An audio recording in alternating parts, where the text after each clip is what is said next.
Imagine your muscles as high-performance engines, built to power every rep, every sprint, every movement you make. Now, when sugar floods your system, it's like pouring low-grade fuel into a race car. You might think you're getting energy, but in reality, sugar is quietly sabotaging your gains. Science shows that excess sugar triggers insulin resistance in muscle cells, making it harder for them to absorb the nutrients they need to grow and repair. It also accelerates glycation, a process where sugar molecules bind to muscle proteins, weakening their structure over time. Most people never notice this damage happening. That's the scary part. Your muscles don't send warning signals until they're already struggling to perform. Quitting sugar, even for 30 days, gives these engines a much-needed tune-up, like finally switching to premium fuel after years of running on fumes. But here's the real twist. What happens in just the first 72 hours without sugar might shock you more than the full-month transformation. The first 72 hours are often the hardest. Many gym-goers experience intense sugar cravings, headaches, and a noticeable drop in energy during their workouts. You might feel weaker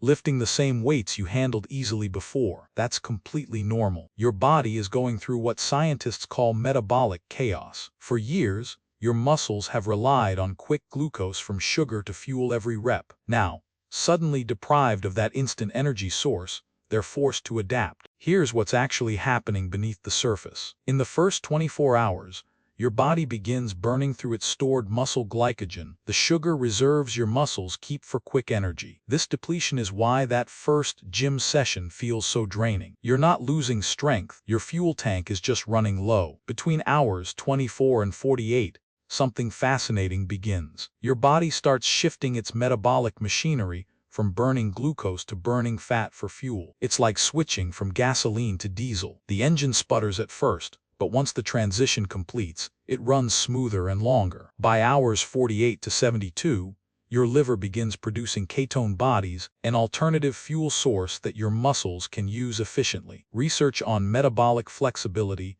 shows that this adaptation actually enhances endurance capacity over time. While your gym performance dips temporarily, your metabolic machinery is upgrading. Think of it as your body installing new software. The download feels slow and frustrating, but once it's complete, everything runs better. So while you may feel weak on the outside, inside your muscles are actually preparing for something incredible. Here's a fact most people don't know. Most gym goers think sugar fuels muscle growth. After all, carbs give you energy, right? But in reality, excess sugar doesn't build muscle. It blocks the door to muscle growth. Let me explain. Every time you consume sugar, your body releases insulin, a hormone that acts like a delivery truck, transporting nutrients into your muscle cells. Think of insulin as the key that unlocks the door, allowing amino acids, glucose, and other nutrients to enter and fuel recovery and growth. But here's the problem. When you constantly flood your system with sugar, your muscle cells become resistant to insulin. It's like a traffic jam blocking the delivery truck. The nutrients are there, circling around in your bloodstream, but they can't get inside where they're needed. Science shows that chronic high sugar intake reduces insulin sensitivity, meaning your muscles absorb less protein, less creatine, and fewer vitamins from the food you eat. You could be drinking protein shakes all day, but if your muscles can't absorb it efficiently, you're essentially wasting your effort. The frightening truth. Many people spend months training hard, eating what they think is enough protein, yet still struggle to see gains. They blame genetics or training programs, but the real culprit might be insulin resistance caused by excess sugar. A study from Harvard found that reducing sugar intake significantly improves insulin sensitivity within just 7 to 14 days. Within 2 weeks of quitting sugar, your muscle cells start absorbing nutrients up to 30% more efficiently. It's like finally clearing the highway. Suddenly, every gram of protein you consume actually reaches your muscles and gets put to work. It's not about eating more protein. It's about helping your muscles actually use it. Now let's talk about what happens to muscle recovery. Ever notice your muscles stay sore for days after a hard workout? You might blame the intensity or lack of stretching, but sugar could be the hidden culprit. High sugar intake triggers chronic low-grade inflammation throughout your body, and your muscles pay the price. Think of sugar as rust on metal. It quietly corrodes your muscle fibers, slowing down the repair process and keeping you stuck in that painful recovery cycle. Here's the mechanism. When you consume excess sugar, it binds to proteins in your bloodstream, forming compounds called advanced glycation end products, or AGE. These molecules accelerate tissue aging and increase inflammatory markers like C-reactive protein, or CRP. Inflammation isn't always bad. Acute inflammation after exercise is actually necessary for muscle growth. But chronic inflammation from sugar interferes with muscle protein synthesis, the process your body uses to rebuild and strengthen muscle tissue after training. A study published in the Journal of Sports Science found that individuals with high sugar diets showed elevated CRP levels and significantly slower recovery times compared to those on low-sugar diets. While you're downing post-workout sugar drinks thinking it helps, it's actually slowing down your gains. Your muscles need clean fuel and low inflammation to repair efficiently. Faster recovery means more frequent workouts, which means better muscle growth over time. But here's the hope. Within just 10 to 14 days of cutting sugar, inflammation markers drop dramatically. Your muscles begin repairing themselves up to 40% faster. That chronic soreness that used to linger for 3 or 4 days, it starts fading in half the time. Cutting sugar now is like choosing to heal faster,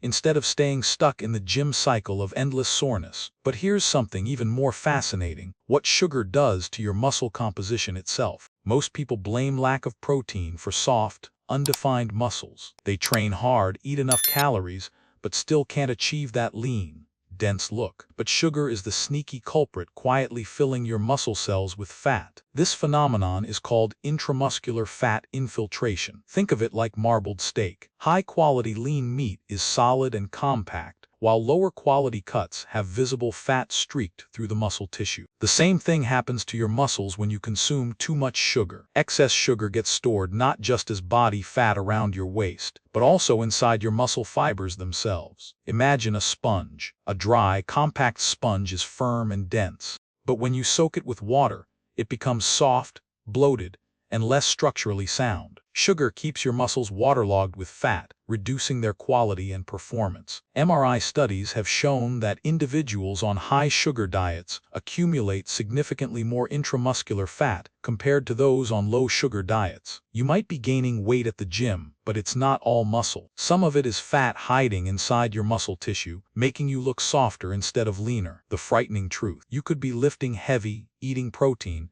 doing everything right, and still building fatty muscles instead of pure, dense muscle mass. But here's the hope. Within just 3 weeks of quitting sugar, your body begins clearing out intramuscular fat deposits. Your muscle fibers become leaner, harder, more defined. Body composition improves dramatically, not just because you lose body fat, but because your muscles themselves become cleaner and denser. It's not magic. It's biology. Cleaner fuel equals cleaner muscles. Now let's talk about strength and performance. You might wonder, won't cutting sugar kill my gym performance? It's a valid concern. After all, carbs fuel workouts, right? The truth is more nuanced. In the first week, you may notice your strength dip by about 10 to 15%. Your heaviest lifts might feel harder, and your max reps might decrease slightly. This happens because your muscles are depleting their glycogen stores, the quick access fuel they've relied on for years. It's uncomfortable, but temporary. By week 2 and 3, something fascinating begins. Your body enters a phase called fat adaptation, where it learns to efficiently burn fat for fuel instead of constantly depending on glucose. During this transition, your strength stabilizes and begins climbing back to baseline. But here's where it gets interesting. While strength athletes may take longer to fully adapt, endurance athletes often see dramatic improvements. Studies on ketogenic athletes show that after 3 to 4 weeks of low sugar eating, endurance capacity can increase by 20 to 30%. You're no longer relying on sugar spikes that crash mid-workout. Instead, you have steady, sustained energy from fat stores. It's like training at high altitude. You struggle at first, your performance suffers, but when you come back down to sea level, you're stronger and more resilient than before. Many CrossFit athletes, marathon runners, and cyclists swear by low-sugar diets for exactly this reason. After 30 days, many report hitting personal records they couldn't achieve before. Sugar gives you a spike. Fat gives you stamina. Choose wisely. By the way, I'm curious. Have you noticed your gym performance changing when you eat too much sugar? Drop your experience in the comments. Here's the final twist. Most people who quit sugar for 30 days notice their gym gains explode, and they never look back. The transformation isn't just physical. It's metabolic, structural, and performance-based. Your muscles become more insulin-sensitive, absorbing nutrients more efficiently. Inflammation drops,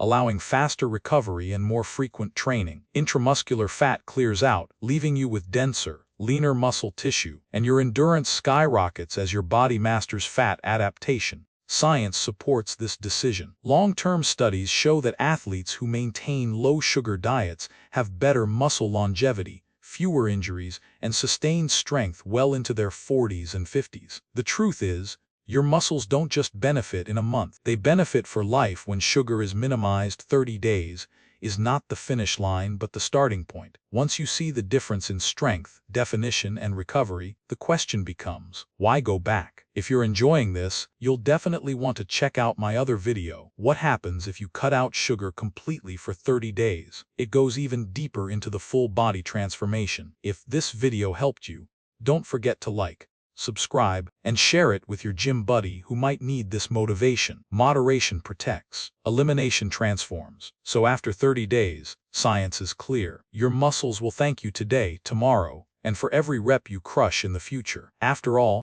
your body is worth protecting for life.